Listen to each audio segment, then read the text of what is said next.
following this apology that this young girl has made after making a statement that they, from the Dinka community in South Sudan, are the priority in South Sudan. This apology is anything. Some people will take it, some people will not take it. But the most important thing is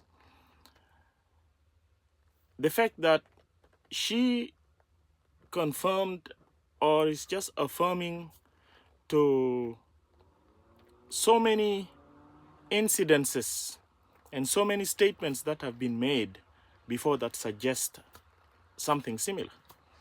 And not only statements have been made, but even from the way the state government operates, suggests here that the Dinka people are priority. Just a simple example, in the capital, in Juba, when there are curfews, you can free yourself just by speaking the Dinka language, and you can just walk around the whole night. Nobody's going to disturb you.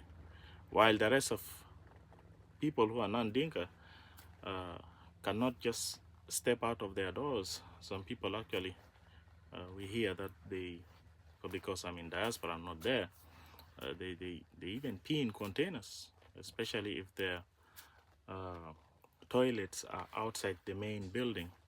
They can't even go to the toilet, you see. But the Dinka can walk around just because they speak Dinka. This is one example of being a person coming from the priority community. So, and besides, when you look at the some of the military personnel who are there supposedly to maintain order, don't even speak any language other than the Dinka language. So what do you expect? So basically the girl is just affirming, confirming to so much that the South Sudanese have been seeing. Now, the problem with such kind of orientation that's provided to people from a particular community by their parents, and of course community messaging that gets aired out, that the parents take and also give to younger ones. Such kind of messages kind of instill sentiment of supremacy, you see, amongst this section of population.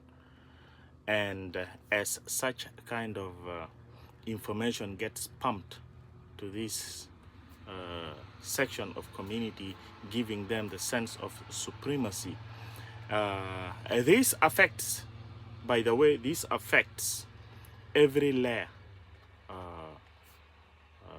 in South Sudan, including the what is called layer of government elites, especially those who are coming from the community, because this sentiment is now in them. The supremacy sentiment is in them. Now, people like that, when they become holders of what is called power,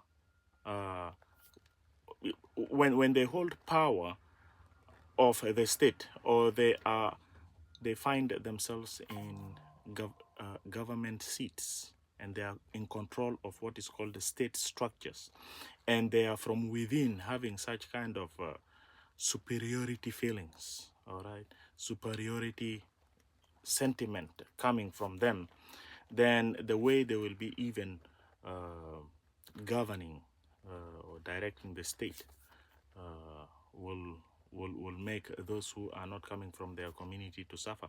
And that is exactly why we are seeing South Sudan the way it is right now. A lot of people may not realize this and say, oh, you know what, Jata culture de barao, kedanama dakal of politics. No, that is not true. You see, when you are having people who are from a socio-cultural ideology having that sentiment of superiority, and when these people are sitting in governmental seats, the way they will dispatch authority, those who are coming from community other than their community suffer. And that's why when you look at what is called the governmental structures in South Sudan are predominantly dominated by people who are coming from that community, having that superiority sentiment. All right, and that's why they can hardly cooperate with other politicians who are not coming from their communities. You see, when you look at the way the military institution is formed, it is basically formed out of tribal fighting units from their communities put together, and also tribal fighting units from other communities who are just kind of swapped in to build what is called a military institution. This is basically done with an intent, you know, to monopolize power, of course, and this is where we are. All right. Any politician who tries to fight back, any politician who tries to say no, this is not how we should do things, any politician who would sign an agreement, like for example Dr. Riek Machar, in which in the agreement there will be a provision that will talk about professionalizing the army, and such an agreement always will get distracted. And that's why we are seeing what is happening right now. The agreement that has been signed has been distracted. Dr. Riek has been accused right and left, okay, of things that have not done. He has been turned to be an enemy of the state. He has been accused of treason. He's been thrown into trial. And all this is just to destroy any attempt, you know, to fix the state. It is generated from a section of people who have what is called the superiority sentiment. People who want to, and that makes them feel as though they are above everything. There is just no constitution that will attempt to hold them equal with others. They want to be above.